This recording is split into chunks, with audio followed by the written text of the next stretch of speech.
How you doing? Thank you very much for giving me this wonderful opportunity. And indeed, I am grateful to you for this an honor to be interviewed, especially after I had a brain stroke in the year 2021, and I was on the bed for a few days after the brain stroke, and gradually I'm recovering. In fact, my right portion of the body was totally paralyzed Mm, after the brain stroke during the second lockdown in the year 2021 because of the COVID 19. Then gradually I recovered, and my right hand is still problematic. My right shoulder is numb. There is no sense to my mm. right hand, but I'm trying my level best to get back to normalcy. Yes. Well, I commend you so much, Professor, for not letting those, I always say the storms in our lives that happen because it teaches us and it gets us to even a better place and it gives you more strength. So I know people that are less than, they make excuses for just the little things, but you are just moving and shaking and doing what you're doing with the books and speaking and stuff. So I commend you again, Professor, and thank you for coming on my show. It is I really humble myself. And I really want to get into now. I know you said that happened with the whole COVID thing. And see, this, I just tell people again, this is serious stuff. So I hope a lot of people are taking heed, what the professor said and what he was dealing with and what he's still dealing with. But he's not making an excuse not to make the changes, not to write the books, not to let you know what's going on in the world and how you can change and move forward. So, Professor, before we get a little bit, because we're going to talk about one of your many books, See the Light in You. Now, I know you did say you're an executive coach. So, can you just give us a little detail about that before we get into your book? Uh, uh, I have authored more than 50 books, and I have authored books in various categories like on leadership, training, youth, mindfulness, gender, and executive coaching. Like that, I wrote books in various categories. So I would like to share with you one of the books. This is the book on gender and diversity. The Vice President of India has written a foreword for this book. The title of the book is Strategies to Build Women Leaders Globally. This book I have dedicated to Rosa Parks, Maya Angelou, and Oprah Winfrey. This is one of the books. Okay. Awesome. Uh, Awesome. this is another book on soft leadership. Mm, uh, this book is on leadership, and I have written a couple of books on soft leadership. Philip Kotler, the father of modern marketing, has written a foreword for this book. So, like this, this is the book on Vision 2030, 1 million global leaders. mm, The Dr. Kiran Bedi has written a foreword, and I have dedicated this book to former President of India, Dr. APJ Abdul Kalam. So, like this, I keep writing books. Now the book which I am going to talk about is a very unique book, and the book is about mindfulness. The title of the book is "See the Light in You," for which the mm, Nobel laureate, His Holiness Dalai Lama, has written a mhm. foreword. So this is the book I am going to talk about. Okay, before we go into the book, See Ah, the Light in You, just want to ask a quick other question because I know you mentioned that you do some coaching. So is your yeah. books part of your coaching to help people in the different areas that you talked about? Yeah, actually, I'm an executive coach, and I'm a trainer, a speaker. But after the brain stroke, I'm not able to speak fluently because I didn't have right focus. and sometimes I was stammering, sometimes I was forgetting. So I had health issues 1 year back. So that was the thing. Otherwise, I am basically a speaker and Mhm. executive coach. So likewise, and Mhm. since I am passionate about education and learning, so I Mhm. wrote books in various categories. So the Mhm. latest book is only one I am going to talk is about mindfulness, the Okay. one which I am holding. This is the book I am holding. Okay. So I love how you basically say you took on, even after you went through the thing with the COVID, that your books, that you pick different subjects to Yeah. help us to understand more, like you said, the leadership and the mindfulness. So you say you have a total of 15 altogether. I know you're Uh, I have authored more than 50 books. 50 books. 50, So 50 books. I have authored 50 books. wow, wow. Yeah. I had to make sure that people heard that because that Yeah. is that is a lot of information that you're sharing with the world. So let's go to, like you said, let's go to one of those, see the light in you, and get more detail about that. Yeah, okay. I would like to share. I will emphasize. There are around 50 books I have authored, published. This is a book which I am going to show. This is See the Light in You, for which His Holiness Dalai Lama has written a foreword. Uh, since I am passionate about writing books, in that too, I believe in publishing books in various categories.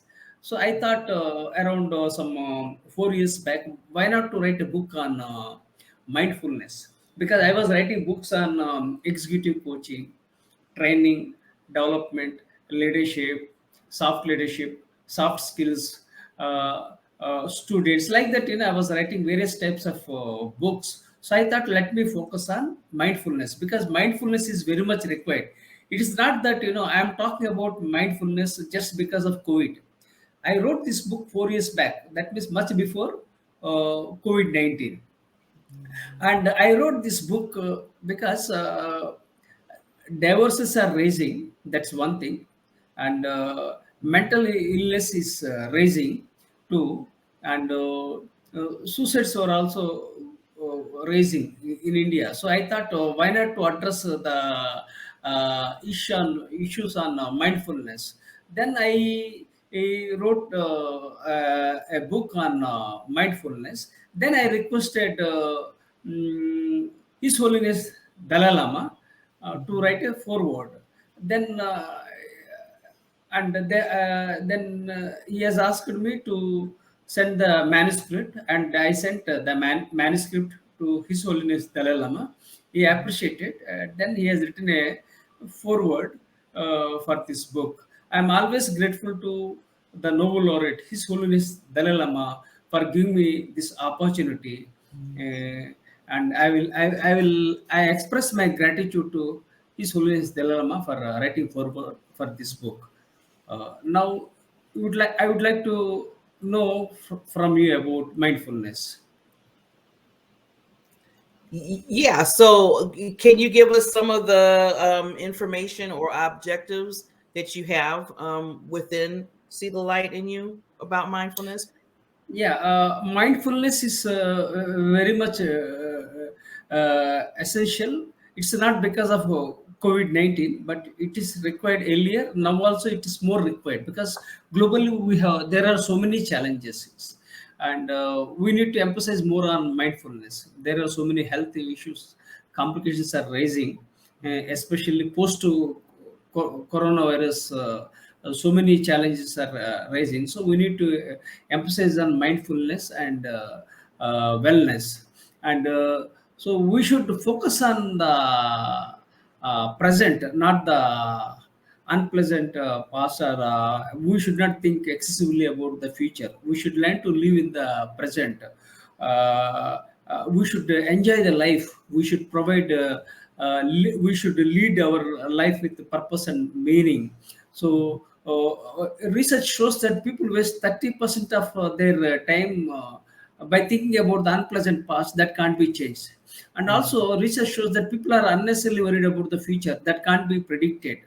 So, what we need to do is we need to learn to live in the present, because life is a gift from God. So, we must utilize the present time in such a way that we lead our life mindfully and add value to others and make a difference in the lives of others.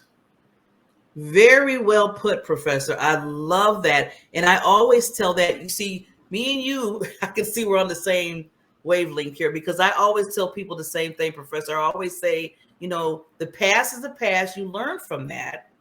The present is here. Appreciate the present. And then the future, is you're planning it, but don't look so far ahead that you're not really appreciating what's going on right now. So I see that's what you have done, Professor, is you're appreciating every single moment of the day to help others. And that's like a bonus. Because, Yeah. technically, Professor, you could be like, you know what? I'm just going to do me and just relax and, just, do what I do. But what you're doing is you're saying, no, it's like it's in you. I can tell it's in you to say, this is not what just want to do, but this is what I have to do for the world. And I wrote these books so they can understand about the leadership and the mindfulness and all the other categories you said.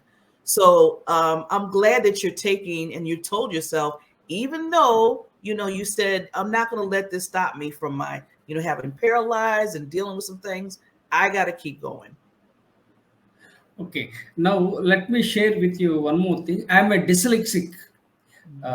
That's one challenge. Second thing is I have ADHD, attention deficit hyperactivity disorder. Two. Third thing is I'm a stroke survivor. 1 year back, I survived the brain stroke. Three. Uh, and fourth thing is I was born in a toxic family and grew up into a toxic environment.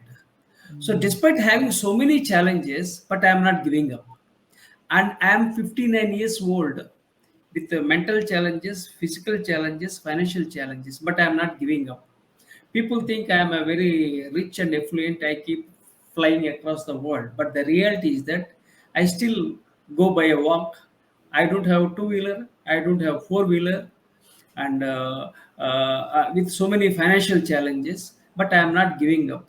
Why I didn't focus on money? Because I am more interested in education and learning. I want to build 1 million students as global leaders by 2030. That is the vision, and I am passionate about accomplishing the vision 2030, 1 million global leaders. So all these things have made me to move forward aggressively, despite having financial challenges, mental challenges, despite being a dyslexic, despite with ADHD, despite being a stroke survivor, despite being born in a toxic challenges, but still I am moving forward. So what we have to learn from this is that, so keep moving, never ever give up. Everything is possible in this world. Life is a great. Yes. And I don't know, you just really, Professor, amaze me. I just can't get over the fact that with all, like you said, the different challenges you mentioned, and you're still moving forward. So I want to let people know, the audience, and say, I'm just going to say it really out loud. I'm going to be totally open here. No excuses. No Yeah. excuses. I mean, Yes. we have a tendency of making quick excuses not to get things completed in life. And look at what you're doing with everything that you're moving forward. You have that mindset, Professor, to say, I might have all these challenges, but I'm still going to keep doing what I need to do. So Yes. I just again commend you for that. Now, another quick question, Professor. Now, I know a lot of people talk about you have to have a certain mindset, you have to think a certain mindset. What is the one thing that you would kind of give to us to say how to accomplish that mindset that you're trying to do? So, how did So you? Yeah, so I'm sorry. Go ahead. it's okay. It's okay. The question is very vast, but I would like to speak precisely. Uh, basically, at the age of 18, I joined Indian military, and I was born in a toxic family and grew up into a toxic environment. So when I was 18 years old, then I joined Indian military. Then I developed some certain qualities, some habits. So I developed a positive attitude, and I started growing as a resilient leader, and I acquired several qualifications like DME, BSc, MA, MBA, PGDCLL, PGDBM, and my PhD in soft skills in the year 2011. So all these qualifications I acquired through private education. I was not blessed with regular education because I was a college dropout, and people think that I acquired qualifications from reputed universities in the world like Stanford, Kellogg, or Harvard, something of that kind. But I was not blessed with regular education. So what I would like is to share with the world is that, so we should have that willpower, and we should have some discipline, and we must have a focus in such a way that we must keep moving forward, because we are blessed with one life. So we must know how to utilize the one life in such a way that we add value to others. So I would like to share one more thing. Okay. In order to grow in life, what we have to do is we must identify the important challenges, and address the challenges, and to make a difference in the lives of others, because we are blessed with a limited span on this beautiful planet. So we must utilize our time in such a way that we provide meaning for ourselves, and also to add value to others. So just so much wisdom. You're giving us some Thank really golden nuggets here. I'm just learning. I'm taking notes. I'm taking notes. Oh, Thank you, thank you. wonderful. Yeah, it's just and then like you said, I love what you said about when you went through your life real quickly. You said about being focused. You know, Ah, you ah. that's very important. Focus. Yeah, you said right, correct. We must focus on the things clearly, so that we keep moving forward. Then we have discipline, because I am from a military veteran. I served in the Indian Air Force, Indian Oh, military for 12 years. So that discipline has helped me, and focus is another dimension. The third is a vision. I have some certain vision that this is how I have to move forward.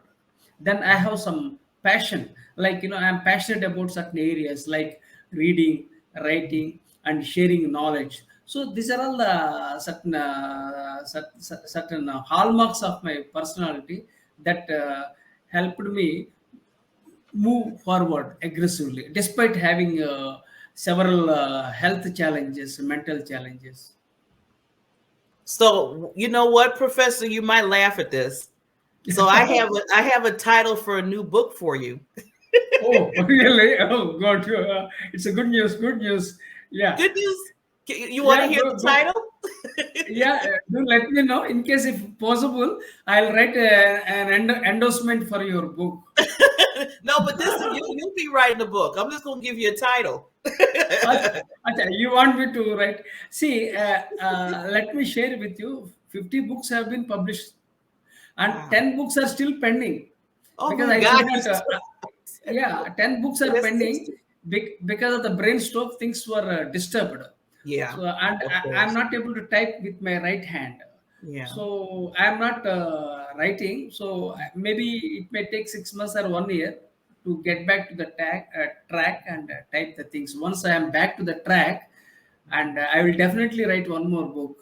And one book I would like to write is either it's a memoir or my autobiography. I want to share with the world the Ooh, challenges yes. I underwent in my life, what kind of struggles I underwent, financial challenges, mental challenges, and how I was betrayed by my own siblings, and So, how I was into this toxic family members, and how I came out. I came out of toxic environment because of the Indian military. That has yeah. helped me to come or to grow as a healthy citizen and as a resilient leader. So all these things I would like to share. Either it would be a memoir or my autobiography. Apart from the book, which you are going to give me a title. Well, you know what? You might be able to use this title with your autobiography. So let me just tell you, I Tell have me. you to put focus, passion, and discipline by Professor Yeah, Ambassador. excellent, excellent, excellent. So the three pillars, the The three three pillars. pillars. There you Yeah, go. what the first one is? Focus, Focus, discipline. passion, and discipline. Yeah, good, very good. These three. Okay. And that all goes into your story Yeah, of your it life. becomes summarizing the entire story. Yeah. Yeah, yeah. See? So yeah, see, so hopefully I gave you a golden nugget today because you are just so when it comes to teaching and in your books, this is amazing. So that would be wonderful to hear your biography for one. I think that professor, that's going to be a New York bestseller. I can Oh, see it. I can see that. so let us hope it can become a bestseller like Barack Obama's book. Like Yes. Michelle Obama. Even she also wrote a book. Michelle Obama. Then Yeah. Barack Obama. I Mhm. think Barack Obama wrote a book, memoir. Book. So Mhm. like that, I also want to write either a memoir or my autobiography. But currently, I have some health issues. Maybe after a year or so, hopefully, Mhm. I'll be back to the feet and I'll Yeah. write a book and I will share with the world the challenges I underwent because I Yes. want to I want to inspire the world. Yes. Well, wait a minute. I want to correct that for you. One, you are inspiring the world. Oh, thank you, thank you. And what you say is right because see, I will inspire means that is not good. I'm inspiring means that's good. What you say is right. Yes. Yeah.